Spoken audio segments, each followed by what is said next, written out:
ప్రభునందు ప్రియ సహోదరి సహోదరులారా, ఈ యొక్క ఆదివారము మొదటి పట్టణము, రెండవ పట్టణము, సువిశేషములు ఈరోజు మనకి గొప్ప కనువిప్పుని కలగజేస్తూ ఉన్నాయి. సువిశేషాన్ని మనం చూసినట్లయితే పుట్టు వారికి దృష్టి దానం చేస్తూ ఉన్నాడు. అలాగే మొదటి పట్టణం మనం ఒకసారి జ్ఞాపకం చేసుకుందాం. మొదటి పట్టణాన్ని ఒకసారి చూడండి.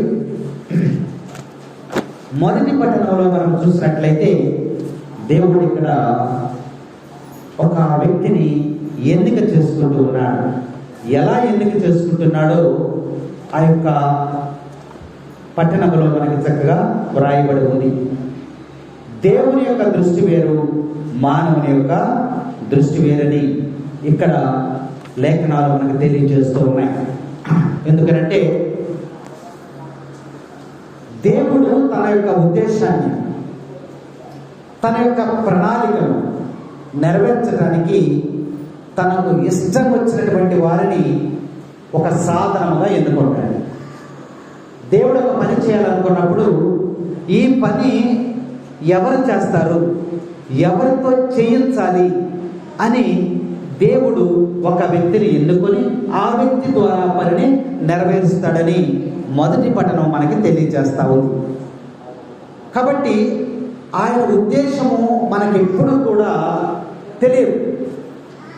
దేవుని యొక్క ఉద్దేశము మనకి సంపూర్ణంగా ఎప్పుడు కూడా తెలియదు. మనం ఎంత ప్రయత్నం చేసినా మనకు అది అర్థం కాదు. Praise the Lord. అందుకనే మానవుడు ఒక విధముగా ఆలోచిస్తే దేవుడు మరొక రకముగా ఆలోచిస్తూ ఉంటాడు. కాబట్టి దేవుని యొక్క ఆలోచనకి మానవుని యొక్క ఆలోచనకి ఎంత వ్యత్యాసం ఉన్నదంటే బైబిల్ గ్రంథంలో స్పష్టంగా వ్రాయబడి ఉంది. ఎంత వ్యత్యాసం ఉంది?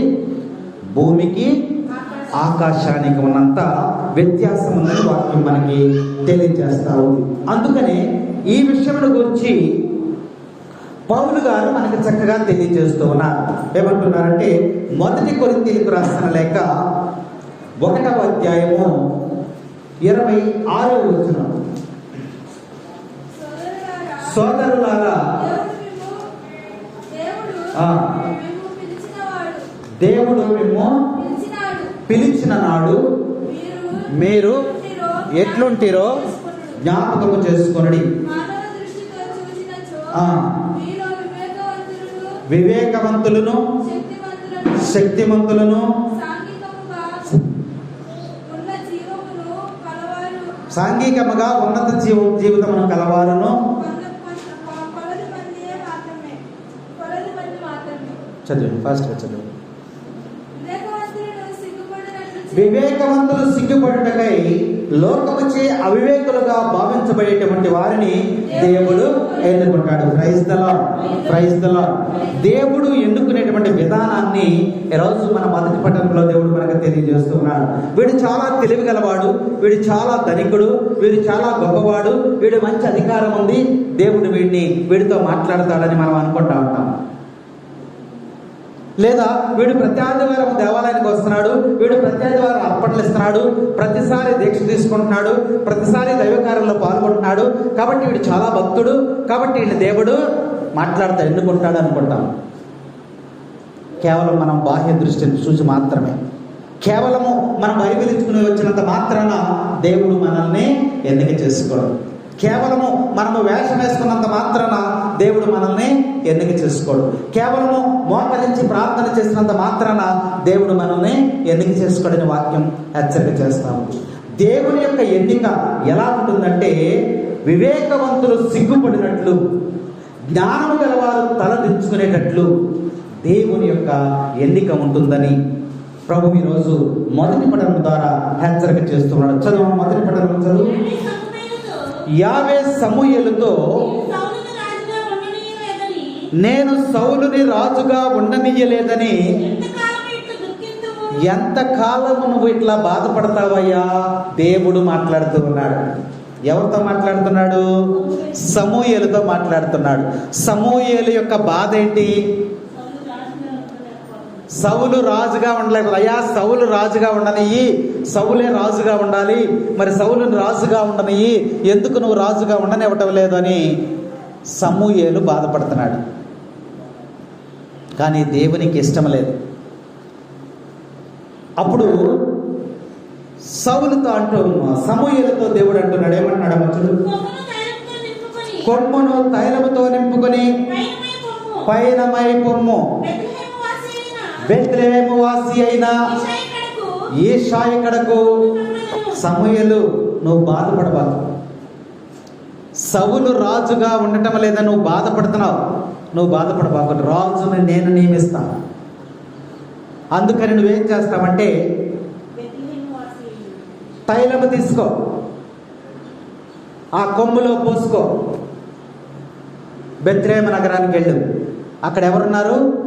యెషాయి అనేటువంటి ఒక వ్యక్తి ఉన్నాడు, ఆయన దగ్గరికి నువ్వు వెళ్ళు అని చెప్పి దేవుడు ఆ యొక్క సమూయేలుతో చెప్పాడు. సమూయేలు ఏం చేశాడమ్మా? బయలుదేరాడు. దేవుని మాటకు లోబడి బయలుదేరాడు. అతని కుమారులలో ఒకరి రాజుగా ఎన్నుకొంటిని. Praise the Lord, praise the Lord. ఈ సమూయేలేమో సౌలు రాజుగా ఉంటే బాగుండు అనుకుంటున్నాడు.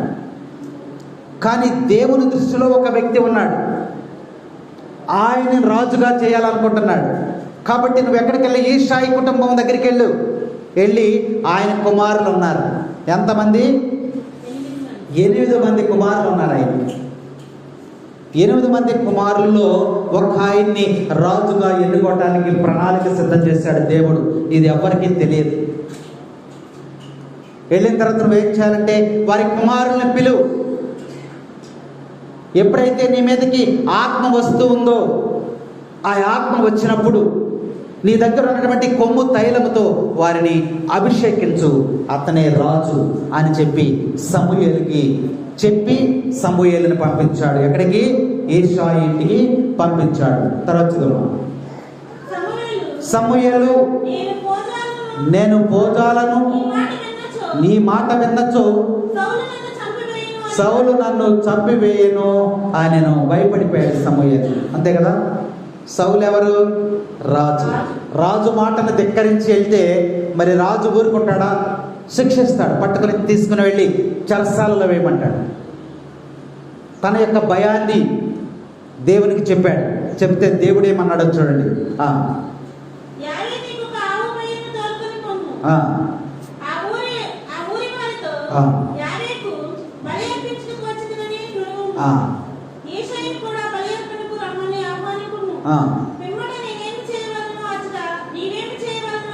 దేవుడు స్పష్టంగా భయపడినటువంటి వ్యక్తికి దేవుడు చక్కగా తెలియజేస్తున్నాడు.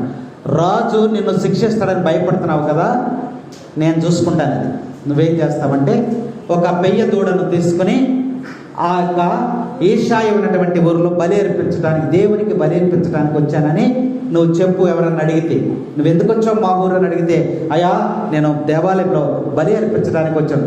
అప్పుడు ఎవరు ఏమన్నారు కదా? వెళ్ళాడు. అక్కడికి వచ్చిన తర్వాత యెషాయిని కూడా రమ్మని అక్కడికి కబురు చేయి.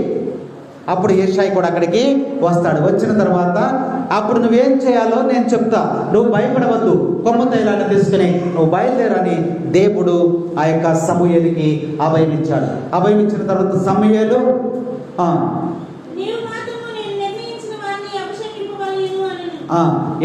ఎవరినైతే నేను నిర్ణయం చేస్తానో వారిని నీవు అభిషేకించని అక్కడికి వచ్చిన తర్వాత యెషాయికి చెప్పి, యెషాయికి అన్నాడు, అయ్యా దేవుడు నీ కుటుంబంలో నుంచి ఒక వ్యక్తిని ఎన్నిక చేసుకుంటూ ఉన్నాడు, నేను నీ ఇంటికి వస్తాను, ఇప్పుడు నీ బిడ్డలు నాకు చూపించని చెప్పి యెషాయికి చెప్పాడు. క్లుప్తంగా చెప్తున్నాను.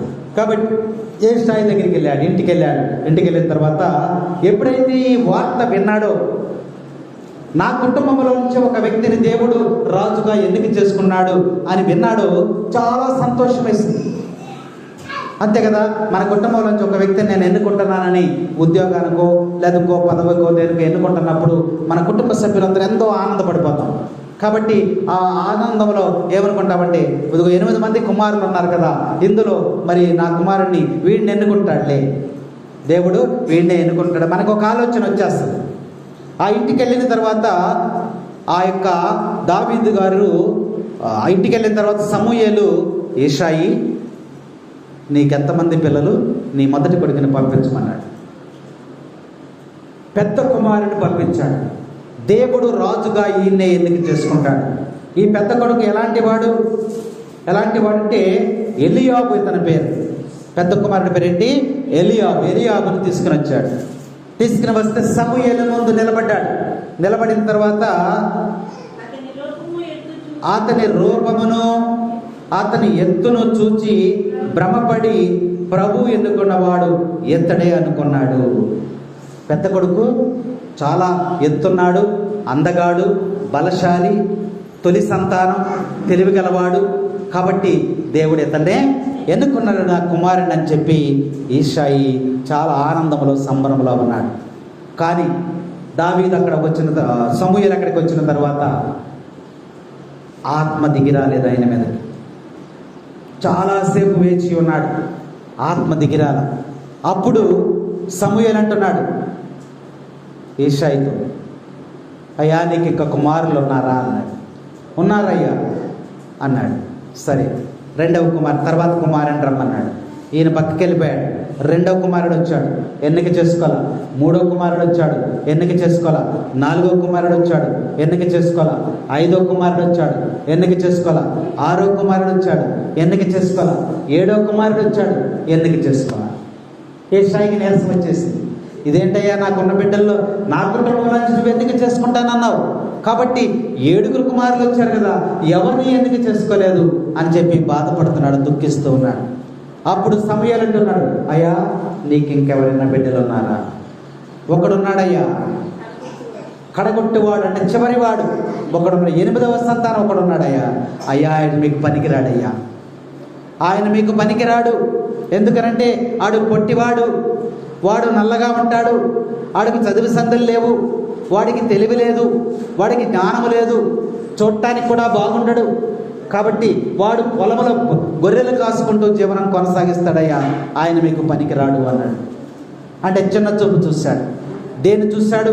మనం చూసినట్టు మనం కూడా అంతే. ఈ వ్యక్తి మనకి చూసినప్పుడు కంటికి నచ్చకపోవచ్చు, బాహ్య దృష్టితో మనం చూస్తూ ఉంటాం. అలాగే ఈషాయి కూడా తన కుమారుల గురించి ఆలోచన చేశాడు. కానీ సమూయేలు ఏమన్నాడు అంటే, ఆ కొడుకుని కూడా పిలిపించయ్యా అన్నాడు.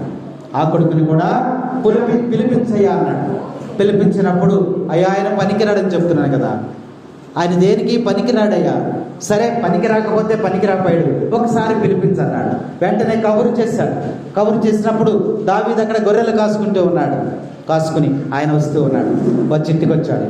ఇంటికి రాక సమూయేలు ముందు నిలబడ్డాడు. నిలబడినప్పుడు ఆయన ఎప్పుడైతే వచ్చి సమూయేలు ముందు నిలబడ్డాడు, దేవుని యొక్క ఆత్మ సమూయేలు మీదకి వచ్చేసింది. వచ్చినప్పుడు వెంటనే, ఇదిగో సమూయేలు, నేను ఎన్నుకున్నది ఇతనినే, కాబట్టి నీ కొమ్ము తైలము చేత ఇతన్ని అభిషేకించు. Praise the Lord, praise the Lord, praise the Lord, praise the Lord. నేను ఎన్నుకున్నది ఇతన్ని, నువ్వు అభిషేకించు అని చెప్పి ఆ యొక్క కొమ్ము తైలంలో ఆ తైలము తీసినప్పుడు వెంటనే సమూయేలు ఏం చేశాడంటే ఆ తైలము తీసి అతని శిరస్సు మీద పోసి ఆయన అభిషేకిస్తూ ఉన్నాడు. కాబట్టి దేవుని యొక్క ఆత్మ మరి ఆ యొక్క దావీదు మీదకి అభిషేకించబడింది. కాబట్టి తెలివి గలవారు, వివేకవంతులు, జ్ఞానము అనుకున్నటువంటి వారందరూ కూడా సిగ్గుపడినట్లుగా ఆ యొక్క దావీదుని లోకము చేత వెలివేయబడినటువంటి వారు, లోకము చేత అవహేళన చేయబడినటువంటి వారు, లోకము చేత తెలివి తక్కువ వారు అనుకున్నటువంటి వారిని దేవుడు ఇక్కడ అభిషేకించమంటూ ఉన్నాడు. వెంటనే తైలము తీసుకుని అభిషేకించాడు. ఆయన్ని తైలముతో అభిషేకించాడు. తైలం అంటే మనకు తెలుసు ఏంటిది? నూనెను ఆ ప్రార్థన ద్వారా అది తైలముగా మారుతూ ఉంది. ఈ తైలము మనందరికీ తెలిసినటువంటి విషయమే. తైలం యొక్క స్వభావం ఏమిటంటే అది శరీరంలోనికి సాఫీగా ఎముకలలోనికి, కండరములలోనికి చొచ్చుకొని పోతుంది. ఆయుర్వేద వైద్యం చేస్తారు కదా, చేసినప్పుడు ఆ నరాల బలహీనత వాళ్ళు ఉన్నప్పుడు వెళ్ళినప్పుడు వాళ్ళు ఇంజక్షన్లు లేదా ట్యాబ్లెట్స్ ఇలాంటివి వాడరు. ఏం చేస్తారు? ఆ తైలమును శరీరం మీద పోసి ఆ తైలముతో మర్దనం చేస్తారు. తైలముతో మర్దనం చేస్తారు అంటే దాని యొక్క ఉద్దేశం ఏంటంటే, ఆ తైలముతో మర్దన చేసేటప్పుడు ఆ తైలము శరీరములోనికి ఇంకిపోతుంది. శరీరం కొన్నటువంటి సూక్ష్మ రంధ్రాల ద్వారా అదేమవుతుందంటే ఆ చర్మములోనికి, నరములలోనికి, కండరములలోనికి చుచ్చుకుపోతుంది. అది ఆయుర్వేద వైద్యంలో ఉన్నటువంటి శాస్త్రం. అదే విధముగా ఈ తైలముతో ఎప్పుడైతే అభిషేకించబడ్డాడో, దేవుని ఆత్మ చేత అభిషేకించబడ్డాడో, ఈ ఆత్మ శరీరంలోనికి తైలములాగా లోతుగా చొచ్చుకొని వెళుతుంది. ఇప్పుడు ఆ ఆత్మ చేత అభిషేకించబడటం వలన ఏమైపోయిందంటే, దావీదులోనికి ఆ ఆత్మ నిండిపోయింది. శరీరం అంతా కూడా శిరస్సు నుండి పాదం వరకు కూడా ఆత్మ చేత అభిషేకించబడ్డాడని ఇక్కడ మనకి తెలియజేయబడుతుంది. కాబట్టి మనము చూసేటువంటి చూపు వేరు, దేవుడు చూసేటువంటి చూపు వేరని వాక్యం మనకి హెచ్చరిక చేస్తాము. అందుకనే ఈరోజు ప్రభు మనకి తెలియజేస్తూ ఉన్నారు, లోకము సిగ్గుపడినట్లుగా దేవుని యొక్క ఎన్నిక ఉంటుంది అని ప్రభు మనకి తెలియజేస్తూ ఉన్నాడు. అలాగే ఈ యొక్క దావీదుని ఏ విధముగా అభిషేకించావో అలాగే నన్ను కూడా అభిషేకించయా, నీ ఆత్మ చేత నన్ను కూడా అభిషేకించయా అని దావీదును బట్టి ఈరోజు మనము ప్రార్థన చేయవలసినటువంటి అవసరత ఎంతైనా ఉన్నది. కాబట్టి అభిషేకము చేయాలంటే మన శరీర సౌందర్యాన్ని దేవుడు చూడటం లేదు. బాహ్య సౌందర్యము మనకి ఎప్పటికీ కూడా పనికిరాదు. అది మరి ఎంత చేసినా అది నిష్ప్రయోజనమే. అయితే బాహ్య సౌందర్యం అవసరం అంటే అవసరమే, శరీరాన్ని శుభ్రముగా ఉంచుకోవాలి, మంచిదే. కానీ ఆత్మ అంతకన్నా సౌందర్యముగా నువ్వు శుద్ధి చేసుకోవాలని ఈ యొక్క ఆదివారం మనకి తెలియజేస్తా ఉంది. కాబట్టి ఆ యొక్క దావీదుని అభిషేకం చేసినట్లు నన్ను కూడా అభిషేకించయని ప్రభువుని మనము వేడుకోవాలి. అభిషేకం చేయుమయ్యా యేసు రాజా, అభిషేకం. కొంచెం గట్టిగా పడండి. దావీదు యొక్క అభిషేకం మనకు కూడా కావాలని ప్రభువుని అడుగుదాం. అభిషేకం చేయుమయ్యా యేసు రాజా. పాట పాడండి, చప్పట్లాగి పాట పాడండి, గట్టిగా నోరు. అభిషేకం చేయుమయ్యా యేసు రాజా, అభిషేకం, అభిషేకం చేయుమయ్యా యేసు రాజా, నన్ను అభిషేకం చేయుమయ్యా యేసు రాజా. బలముతో, దైవ బలముతో, బలముతో, దైవ బలముతో అభిషేకం చేయుమయ్యా యేసు రాజా, అభిషేకం చేయుమయ్యా యేసు రాజా. యేసు రాజా, యేసు రాజా, యేసు రాజా, యేసు రాజా. అభిషేకం చేయుమయ్యా యేసు రాజా, నన్ను అభిషేకం చేయుమయ్యా యేసు రాజా. ఆరాధన, ఆరాధన యేసు రాజా, ఆరాధన, ఆరాధన యేసు రాజా, ఆరాధన, ఆరాధన యేసు రాజా. ఆరాధన, ఆరాధన యేసు రాజా. అభిషేకం చేయుమయ్యా యేసు రాజా, నన్ను అభిషేకం చేయుమయ్యా యేసు రాజా, అభిషేకం చేయుమయ్యా యేసు రాజా, నన్ను అభిషేకం చేయుమయ్యా యేసు రాజా. ఆత్మతో, పరిశుద్ధాత్మతో, ఆత్మతో, పరిశుద్ధాత్మతో అభిషేకం చేయుమయ్యా యేసు రాజా,